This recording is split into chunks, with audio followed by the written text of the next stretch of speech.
Yo, man, welcome back to the channel, man. Yeah, that what's up, man. Y'all see what's up, man. We got why others are so important for football. Somebody requested me to react to this, so we gonna react to it. You know what I'm saying, man? If you're new, man, hit that like button. Subscribe, man. Join the family. Join the team. Hit that sub button, man. We're almost to 1,950 subs, man. We're almost there, man. Join the squad, man. Like I said, man, we got more videos for you guys too, man. Check out my other videos too that I do, man. I do the the police crime video. If you guys want to see that, watch that too, man. You know what I'm saying? Help me out. You know what I'm saying? But you know what I'm saying? We got some ultra people, fan. I think they're called fans. I don't know. But it's gonna get to the video, man. Yeah. Let's see what it's for football, man, or for the ball. From the frightening to the crowd, they're clearly the beating heart of many football clubs. But they're also a source of controversy. So we decided to break it down once and for all. What is an ultra? And what do they do? We've all grown used to scenes like this out of Italy and Germany. Scenes from this to this in the MLS. The glory of the Balkans, and all too often see them portrayed as criminals for moments like this. But what are ultras and what do they do? Originally used by the Gazzetta dello Sport to describe a group of supporters in the 1960s, ultras or ultras are one of the most broadly defined subcultures in the world. However, the term was only appropriated by an actual fan group in 1969. Wait, so is ultra, is that another word for fans? Is that another word for fans, or is that different? I don't know if that's another word for fans, or is that different? I'm trying to understand, is that another word for fans, or is that just something that's subpart as different? You know what I'm saying? I'm trying to figure that part out. Ultras Tito Cucciaroni and Torino's Ultras Granata. Since then, fans have reappropriated the name, but given the global reach of the game, the term is far from clearly defined. Italians interpreted foreign styles of spectatorship and made their own, something between the South American barras and Brazilian torcidas and the British hooligans. Thus, ultras groups were established, born to represent the distinct cultures and traditions from which they... Wait, go back. What was the teams? Ultras groups were established, born to represent the distinct cultures... Is this in Italy? AC Milan? I know who that is. And traditions from which they originated, taking inspiration from the time of city-states in which autonomous cities would defend their identity and their interests against others. Ultras value the defense of their territory, which is a feeling that has its roots in the historical age. They are the most fanatic supporters of a team, representing a sort of 12th man. Contributing to what's happening on the field, there's like no feeling like it. An ultra is constantly committed to the club, setting up for match days and social events during the week, attending training sessions. Okay, so does this mean like, okay, so that means they're the ones that are passionate? Thanks. Oh, okay. I think I kind of get it.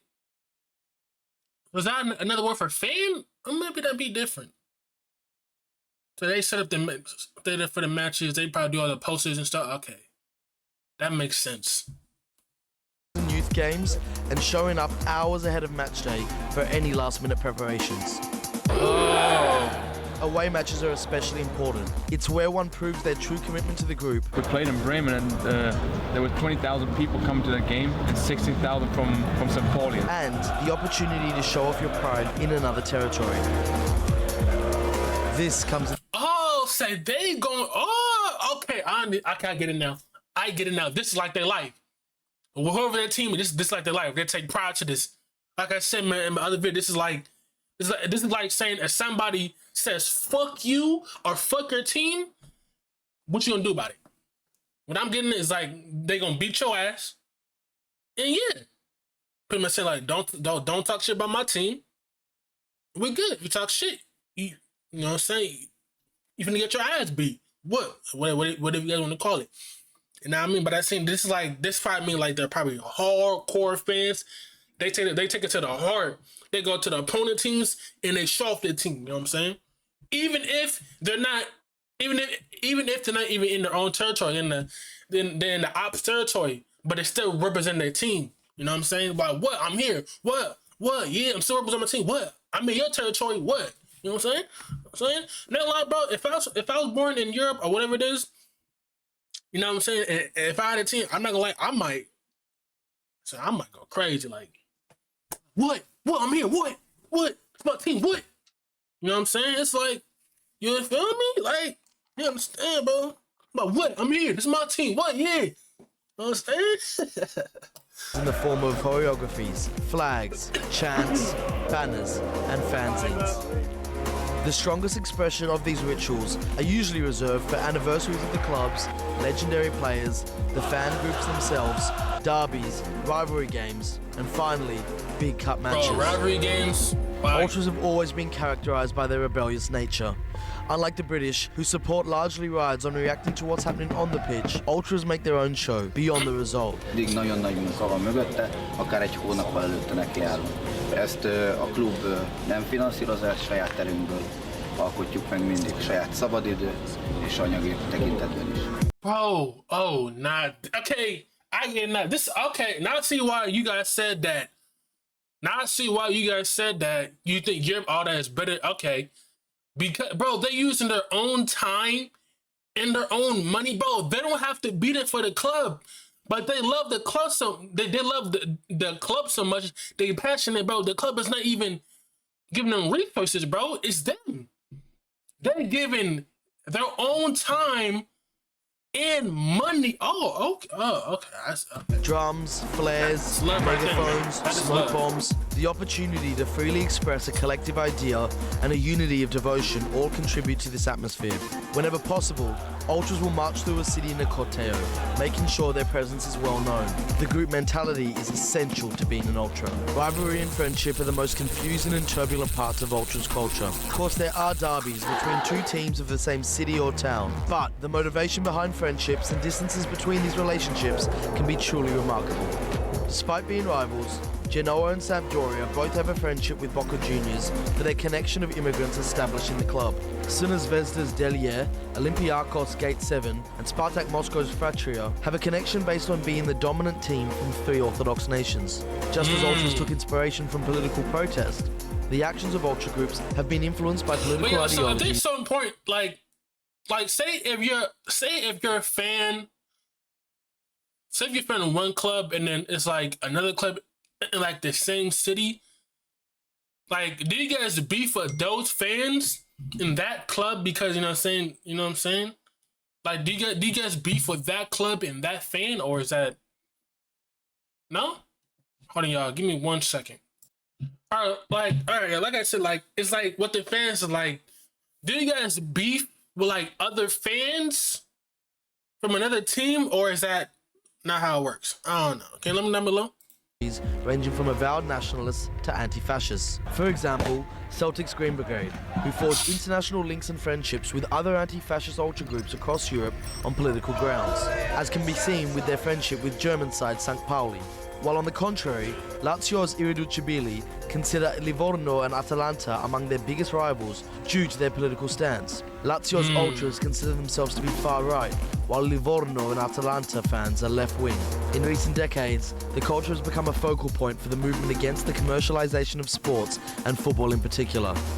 Big TV contracts have left stadiums empty, ticket prices are on the rise, and players seem to live in a different reality, where loyalty is lost and the chance of signing for a higher wage bill wins over the chance of acquiring legendary status amongst a group of fans.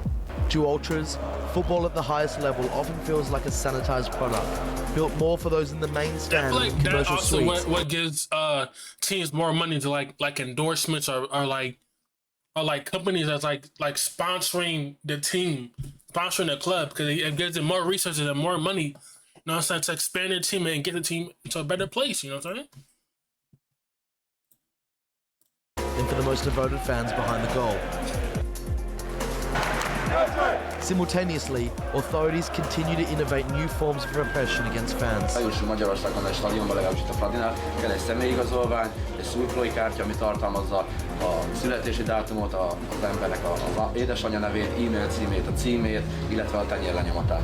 Bans on pyro, megaphones and drums, bans on standing room and away travel have had little to no impact of instances on stadium violence. Today, maneuvering the minefield of stadium laws has become a nightmare. These laws have been introduced under the guise of reducing instances of violence at football, but have largely had the adverse effect of killing the atmosphere at many grounds. The fringe elements of these groups, who seek out physical confrontation, continue to operate, as security forces hopelessly seek to Not only this, bro, but then the police cannot stop this.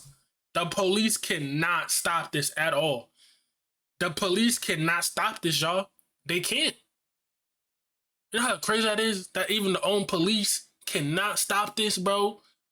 Ooh, the one thing that's why I be telling people, bro. The one thing is, bro, we are stronger together than apart and divided.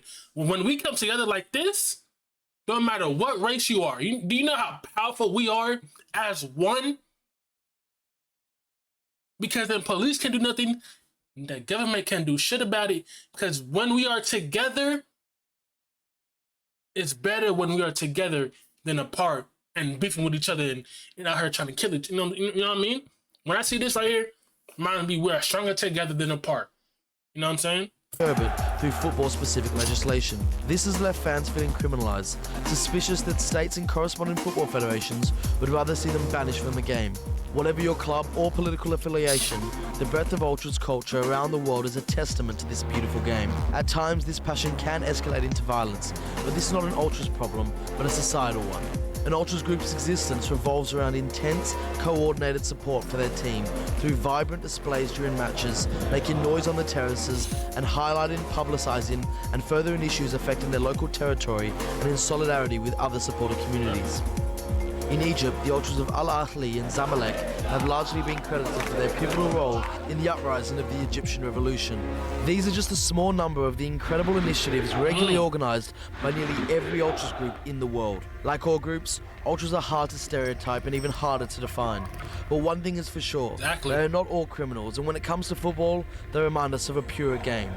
One in which you go out and support your team regardless of the names on the back of the shirt, turning friends into family and being proud Exactly. of where you See? come from.